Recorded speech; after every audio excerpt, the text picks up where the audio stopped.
so let me call the meeting to order at 5:02. First agenda item is to review and approve minutes of March 13th in 2025 and March 27th, 2025. People had a chance to review those. I'll make a motion to approve the minutes for March 13th and March 27th. I Do we have second. a second? I second. Okay, all in favor? Yes. All righty.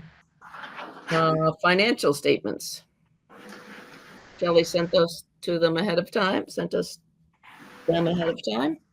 I did. Let me get the warrants on the record first. So 20 warrants were signed since the last reporting period, which I believe was in March because April was joint meeting and we didn't present financials. So the warrants totaled $114,666.97. The expense report that I emailed you was through April 30th. That showed at the time about 30,000 remaining to be spent through the end of the year. As of today, it's down to 17,000. You all know of the overages. The teacher line is over because we had a sub in covering a leave of absence, but the teacher was also being paid. The substitute line is over due to absences in the building and Krista needing to fill positions. Heating fuel was a big topic that we talked about. I can't remember what it is on the report, but as of today, based on consumption, I had projected about 35,000 overage in that account. We're down around 17. So what we're going to do is Bruce called to have the tank topped off right now. We still have about 5,000 gallons left to be spent. We can roll those into next year, and then I will lower the buy order so that we can balance this out and stop having the overages. So we'll fix that in the next cycle. And then building repairs is also over. That was due to some increased costs for the septic pump that we had to have. Technically, it got pumped twice this year because of the issue. And then we had to have some locks changed for safety issues. So those two things really are what drove those accounts over. 17,000 is not a ton of extra money to get us through the next 6 weeks of the fiscal year. There's still things that aren't encumbered. For example, the teacher contract has a personal day buyout. If they don't use their personal days, they can buy a day back. There's some vacation buyback in the administrative contract as well as central office administrative contracts. Those things we don't calculate until end of June because we need to wait and see if people use their time. So those could amount to a few $1,000s. There may be additional things that come up with, stipends and things along that line. The spending is done at the school level. I had a deadline of last Friday for entering purchase orders so that we can take the next few weeks and try to get caught up. And the reason I'm explaining this is because we do have some big overages in those other lines, and we may need to dip into some school choice funds to help offset so that general fund is not negative. I'm not concerned about that. We have a healthy school choice balance for Conway, so it'll all work out. I just want you to be aware of what's happening with the financials. Typically also this time of year, I'm shooting Kristen an email saying, hey, end of year spending, we're not really going to be in that position. If there's something the school needs, we can have a conversation about it, but we're just not going to have the, wiggle room that we usually have. The other thing that I wanted to point out is that I am looking at the impact of the teacher NIA contracts on fiscal year 26. So we had placeholders in the budget. Budgets were approved by school committee before we finalized those contracts. I firmly believe in where we landed in negotiations, and I think both sides did an excellent job. But it is going to come with some cost. And so the general fund impact will be minimal here because all of our IAs are paid from other funding sources.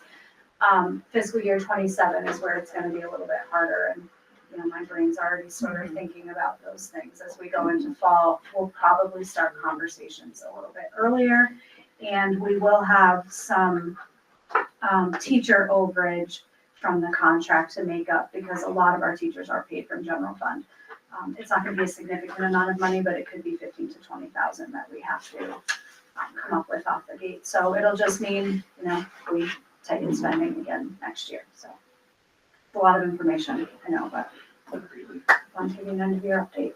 I mean, I think it's that's a good position to be in. I think we should be doing budgets so that in an ideal scenario, the school has everything it needs and we end up at zero on the last day. That it shouldn't be, hey, we have end of year spending, go get whatever, for things that you don't really need. And it should never be, you need something, you can't have it. But, Sure. So, I mean. Couple examples of accounts that we sometimes have money in. Big one is teacher professional development and IA professional development. We have an allotment in the budget for all faculty to receive PD throughout the year. They don't all take advantage of it. So that is often one of the lines that leaves us a little bit of slush money. Utilities always fluctuate. And then some of the central office costs fluctuate as well, not salaries, but other expenses. For example, if Darius doesn't go to any conferences or I don't go to any conferences, that money stays in the budget. So that's where we recoup for that end of year spending. I completely believe in what you said, that you really shouldn't have a lot of money left at the end of the year because you don't want your budget padded. But at the same time, it's nice to be able to offer to buy things that we don't budget for. Like some of the schools, we haven't had to do it here. Conway's really fortunate that you all have been very supportive in capital expenses and keeping the building up with some deferred maintenance things. But some of the other schools, like last year, bought new cafeteria tables or new library furniture. Those are the kinds of things that we tend to throw some extra money at the end of the year. But we try not to pad it too much because One of the things that I don't know my colleagues know either, that every other department in town government is being tracked and gets phone calls towards the end of the fiscal year saying, how much are you going to have left over that you can give back to the general fund? Interesting. And this is the only department of the town government that doesn't get those calls. Sure. And I think part of because it's always implied, we have our own business, highly competent business manager that is in charge of all that. But so that's kind of, and we don't, so the school never gets those calls. But there's a secret trust involved in all that too. You're clearing your throat for a reason? Oh, Okay. no. Okay. I concur. Okay. I agree also budget-wise. I mean, we usually have we're not this close at the end of the year, which there's still a bit to go, like about a month, right? Yeah, and fortunately, all salaries are encumbered, all of our major purchases are encumbered, all of the end of year. This week, Friday is step up day, so you had to have a bus for that. We just did Nature's Classroom. So, we've done due diligence, and Kristen has worked with the staff here on the ground to make sure that everything is in that needs to be in. It is still a little bit tight to have 6 weeks left, so. Yeah. But to Phil's point, sometimes you're over, sometimes you're under a little bit, as long as it's not wildly off. I think that's a fair place to be. Yeah, and we didn't have surprises, right? Like we knew that the heating account was gonna be over. We knew the teacher account was gonna be over, so we've had to flex, so. Excellent. Thank you very much, Shelley. welcome. On to Kristen's principal's report, which she sent us on Sunday, which I'm not sure why she's working on Sunday, but anyway.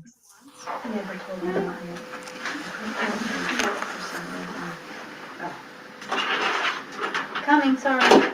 No problem.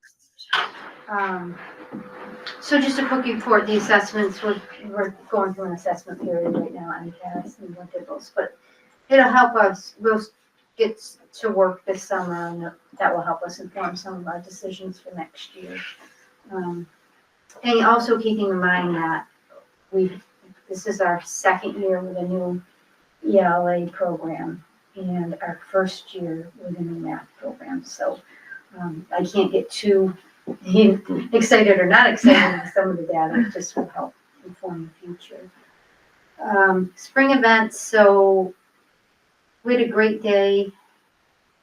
Was it last time? I don't even know what date it is. The spring fling. What is it? What was it? Yeah. The But spring in the fling. morning we had our 5K, annual Yeah. 5K, which we've done for 7 years. Great turnout. Great to see the families out there together. So that was fun. And that's just a fun community event. And then 2 hours later, we have the spring fling, which we saw about 2,500 people. Wow. You kind of go through most of the kids, families in the school. Most people were here, people from the community. The PTO puts that on. It's really amazing. It just gets better every year. And they don't do it for profit. You know, the idea started with our co-presidents with the PTO, and they really wanted a community event. They weren't looking to make money. If they did, that was great, but if not, and actually they made about $2,000 on a bake sale, which was incredible, so yeah. So that was great. Phil, you were there. It's great to see everyone come. I was. Music. I spent some time in the one-room schoolhouse. Yeah. And it used to be when we did have that open, the kids would come in and they would just run around, make a racket, whatever. Now they want to sit down and they want a spelling test. They Yes. want a math quiz. It's just like, wow, okay, that's cool. Classrooms That's use cool. it. Classrooms will go over and use it as a classroom. Yeah.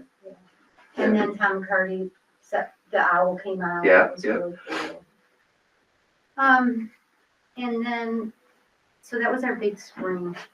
Our 6th grade just returned from nature's classroom, so that was a ball. And there was a lot of community building with some of the other schools, which is great for children going to Frontier. A parent of ours wrote a grant, Resilience in the Earth, so we're gonna have an Earth Day on Thursday, and as we continue to navigate the complex world, you know, we really want the students to take ownership of being stewardship and stewards of the earth. Sorry, I'm a little tired today. Our end of the year happenings, Frontier Step Up Day, Junior Olympics Field Day, Arts Day, and, you know, other end of the year events. So I get the happy report. Thank you. That's awesome. Thanks, Kristen. Public comment. We do have public tonight. Lisa. Yes, hi, thanks. So I'm Lisa Gaylor. I'm a special education teacher at Deerfield Elementary, but I'm also co-president of the Union 38 Educators Association, and I was co-chair of our negotiation committee. I just want to take a minute to share some thoughts about our last round of bargaining. Although it was challenging at times for both sides, all of our team members felt heard. We appreciate everyone's willingness to work together to create contracts that value and respect all of our members. The teacher contract passed unanimously, with people sharing that this was the best contract that they had received in many cycles. The IA contract passed by over 90% of members voting in favor, and they also were excited about the content of their contract and getting closer to that living wage. With all of the contracts that are still under negotiations in surrounding towns, and some of them being contentious, we feel very fortunate that we worked well together, and we just wanted to thank everyone involved. Cool. Thank you. Thanks for saying that. Very much, Lisa. We appreciate that. Welcome. And I think everybody had the best of intentions around the tables. So, you know, that's a good place to start. All righty. We are on to unfinished business, expanding regionalization, and about Attorney Dupree's presentation. Darius? Yeah, so we, as we had the joint meeting, Russell gave us an overview of what regionalization could look like, and there's some different models. And the question is what to do next with that information. I've been making the recommendations to the committee I think the first thing we need to look at is the finances, and just basically do a envelope finance dive of like, what is it really going to cost?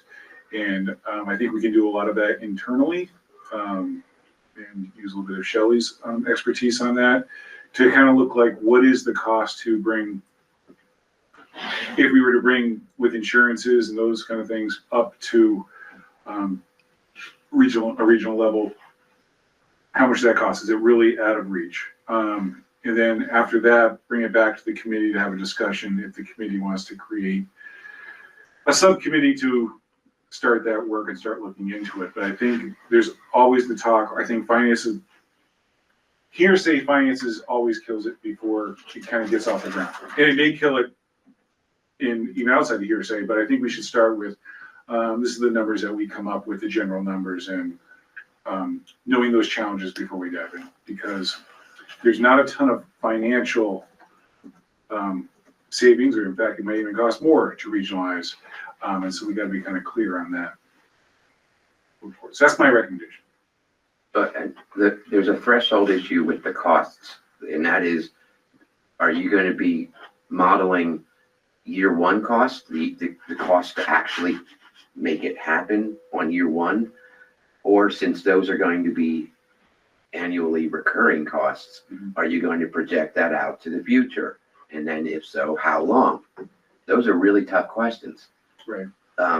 And that will certainly affect the optics of attractiveness of, if you do, 100 years, that's going to be a much bigger number than 1 year.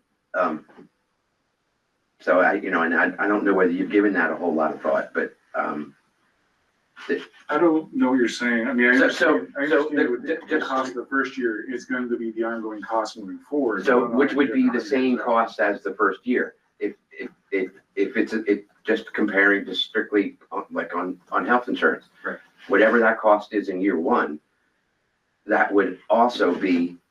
Yeah, after they're adopting it for every year forward. Right, that would also be the same cost in year two, but by that point, your baseline's up and people won't notice it anymore, but it's still the same recurring cost. So, that's, I don't Yeah, I know. hear what you're saying. Yeah. The other challenging part with the insurance is we can look at a snapshot of people enrolled today, right? So I can solicit information from the towns of what employees currently take benefits, but that can change at any point in time. That's something we all currently face as a problem in budgeting for insurance. And we also have no control over what happens with rates. So, projecting out very far will be difficult. Those seem like some variables that would be in place either way. And how do you compare apples and oranges with one town with Sunderland having a different? The plans are essentially the same. There really isn't a huge difference in the plans themselves. There's differences in how much each town pays, and Sunderland is actually, not even really the lowest anymore. Deerfield and Sunderland are pretty much the same at this point, but there's very little plan differences. Yeah. I think it's going to be a very hard sell if you're not saving money and significant money. So I don't know how you even try to sell it if it's not a big financial savings. Yeah, I agree. I mean, people are going to be losing, maybe possibly their community schools, their community, principals, or this or that, and that's very important. And people in general in our communities are willing to support that financially. But if you suddenly are shifting things, moving things, taking things away, and then it's going to cost more, that doesn't make any sense to me. Yeah, I think we have to. When we looked at this like 12 years ago, we looked at the saving from shared building principals and shared school nurses. And those were like the two categories within the buildings within staffing that we identified as possible savings. So when Russ presented, he mentioned that the towns would be able to keep autonomy with the way that DESE would allow us to structure as a region. So the towns wouldn't lose control of the budget. We're not talking about closing any schools at this point. This is not going to be something that we're doing for saving money. We're not a community, you described it the other day as in financial crisis. We're not in a financial crisis. This is more about being a more efficient district across the board. So we talk a lot about what it looks like for me and Darius, 5 school committees, 5 meetings, 25 bosses, right? Yeah. That's the number. But there's so many other things that we can look at. And one example I think people do not think about is custodians. So this building has 1 primary custodian. If Bruce is out sick, we cannot pull a custodian from one of the other schools to work here because there's no workers' comp insurance if that custodian gets hurt. So this building is left without their primary custodian unless their part-time 4-hour person can come in early, or Kristen has like an IA taking trash out and things like that. If we were structured differently as a region, simple things like that could help us operate more efficiently, which just helps out our staff and our students indirectly. Special education services, preschool services, cafeteria, like there's so many other things that we could look at. And I think the money is gonna be a hard sell because it's gonna be expensive, but we're gonna have to spin it that there's benefit for our students and families. But we've got to look at the money first, because if it's, Yeah. And to billions of me, dollars. that's restructuring versus regionalization. Well, you can't do one without the other, really, though. That makes sense. Yeah. And then, And I have a ton of questions for Desi and for Russ still, for finances, like what happens with each school's Chapter 70 money? What happens with each school's rural aid allocation? Do we then qualify for regional transportation? So it just really would change what things look like. And we're so far from having answers to any of that, but I think it's worth and then looking the at. state ponied up some money that they always used to do it. Is it out of the question to even ask Well, that's for where, a home rule petition to help with that? right, that's where I thought you were going with the long term. Because Desi, it's in Desi's interest more so than, it makes their lives a lot easier. And that's where I thought you were going with the long-term projection, because you could get special legislation to help us make the trans thing. I think it's important to watch what's happening both in Mohawk and over in Turner's Pioneer, talking about bringing 6 towns together over there, and then Mohawk looking about building a 1 building in their huge district. And it'll be interesting to see what their community does there. Huge district in, the greatest lands space, maybe go to 1 building. Which has kind of been the whole, kind of the fight about the long bus rides and that kind of stuff. So it's interesting that, but they're having to do that in order to create services that are, needed or accepted by the community. So, so we should also watch what they're doing for special legislation and monies and that kind of stuff too. But, yeah, it's tough that we're, right? We should run the finances into the ground, and then it will cause the demand for change. But I don't think that's a proper technique. That's one, but I don't think it's the proper one. Yeah. But it's also the function of my job changes, right? So we spend a lot of time prepping for meetings. And I know that sometimes our meetings run super efficient, we get through them in a half hour, but the amount of work that goes behind getting ready for meetings and that kind of stuff is still a lot more. It's a lot more time. So, and then facilitating school committee members' needs and that kind of stuff. So that would come down. Therefore, I'd be more available to do curriculum stuff. And, not me, but my position. Anyway, so anyway, So, but I know it's an extremely uphill battle, and the first thing I see, the first obstacle is finances. I think we should so I'm trying to get the school committee on board with saying this is where we asked you guys to go. You guys, the last committee, everybody else kind of agreed. Go and take a look, and like I said, we're not gonna invest hundreds and hundreds of hours into the finances. We're gonna do an envelope kind of overview, try to get all the things, and then when we dive in for real, then that's when we try to get either grant money to help us do regional study and that kind of stuff. But before we go, On the positive side, the salaries are no longer a significant gap. The IA contracts match district-wide now, and the 2 teacher contracts, while they're not apples to apples, the wages are really close together. So we don't have 2 financial battles. Right. They were 10, 15 years. Yep, that is. That's a lot of progress. Yeah. That is a fact. All righty, so do you need our blessing for this? Conversational blessing, there was no vote. All right, Yeah. Bless you. I think we give you our conversational blessing. There you go. All right, we are on to new business. The first one is, I believe, a vote to approve the settlement agreement between Conway, Deerfield, Sunderland, Whately school districts, the school committees, and the Union 38 educator support personnel for the 25-28 contract years, and to authorize the chairs of the school committees to sign the contracts. Correct. Well, we're just voting on Conway's contract, not the other. Yes. Right. Yes. So, what was I gonna say? So the other committees had gone to executive session to have the conversation on these. We were all on the committee. Do we really need to do that on the negotiations committee? Just letting you know how it was kind of set up. So, And I got to hear it through the Frontier Committee. The only one would be Tori. I don't think you have had, but if you have, No. I mean, so do you want to, if you have questions, if you want to know more about it, you don't need to. I think there's some really good people that put Great. their work into it, so.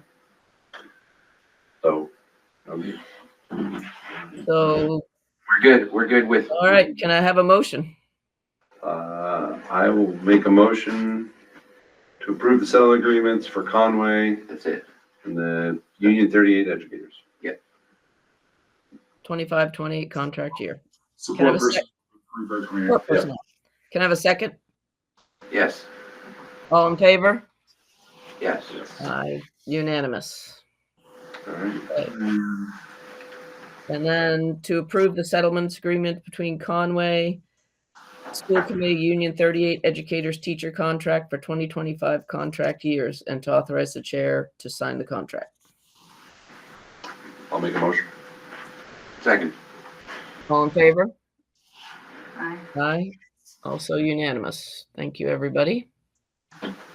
Capital projects. Yeah, so we have two projects that we were hoping that the DPW could address this year, and they've been booked, and they were understaffed and so forth. And it includes, moving the shed out there to get better access to the septic tank and repairing the drainage structure in the parking lot. Unfortunately, we had poor communication with them this spring, and so by the time I knew about this, it was last week that they were unable to meet our request this year. And they said that the past practice, and I mean, this is something to talk with at town level. The question is like, who repairs the parking lot? Who does some of these side things when in town? And so Ron had sent an email to us basically saying he can't do it this year. And if he was to do it, it would happen during overtime, if they were able to get the guys to do overtime for the project on site. And so I had a conversation with Veronique about this, that that's not how the other towns do it. They work very closely with the school to save money and are very accommodating to some of our needs, from taking down trees.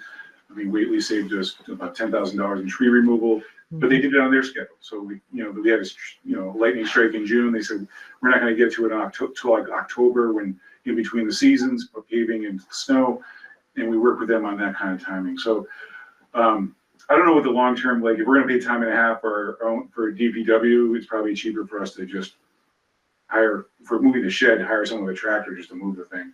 And then the repairing of the other thing, same kind of thing. Like we can just get a quote on that and get it done. So I missed the kind of going after our capital funds to go on town warrant in order to do that. And so now we're kind of on hold on both those projects until the fall. So I just kind of wanted to bring it to the community's attention, because it is something that needs to be figured out. With the town needs to kind of figure out how they want that to work. And it's fine if everybody's going to have their own pile of money. It's just, I think the challenge has been in Conway is kind of the outlier of the other towns, especially in this, we're still catching up from the floods. Yeah, that's what I heard. So, and there's money, grant money that has to be spent by X date. So a lot of energy is going to that. There's no excuse for poor communication at all, which I've actually already addressed, but I will, as soon as you don't, Darius, if you don't get an email, Kristen, Shelley, you don't get an email back within the response within 2 days, I want to hear about it. And Veronique is very proactive on that too, so she has to be CC'd on those communications, and, I was letting my maintenance people talk directly with him, and, that's where it kind of fell off, Right. so. And I'm not sure outsourcing it is cheaper even at our time and a half because our rates are so low, sadly. But I understand you have to get it done. So, I mean, I'm going to bring it up to select board to get their take on it. But, and I can get back to you about that. Yeah, I mean, I think the structure in the parking lot can be coned off. I mean, that could sit for another season. It's not an emergency. Yeah.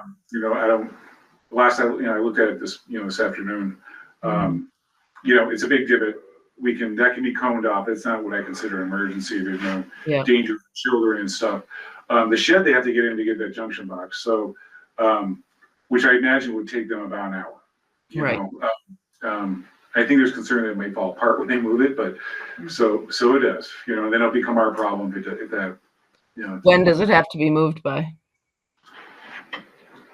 They're trying to coordinate to get in to look at the septic thing, so, I'll talk with Bill about it. We just kind of been putting it off, getting it done. Yeah.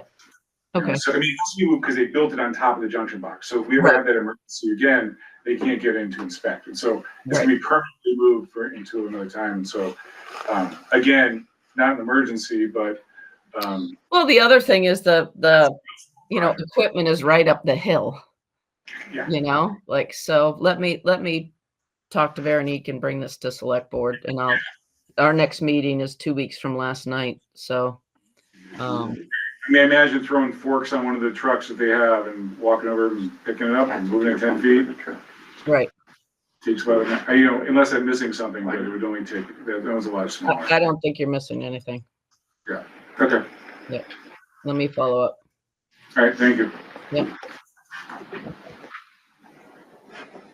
All right. Okay.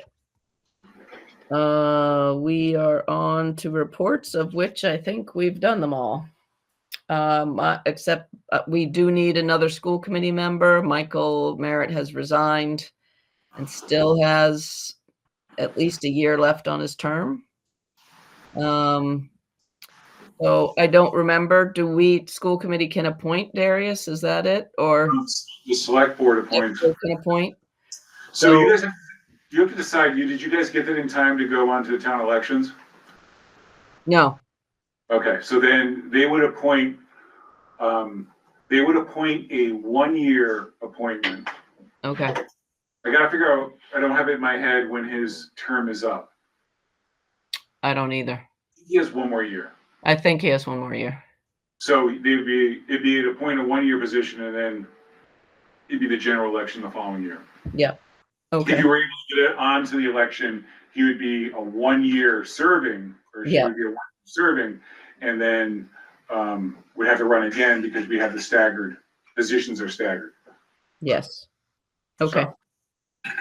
So school committee members, if you can think of anybody, you want to put ideas forth to me.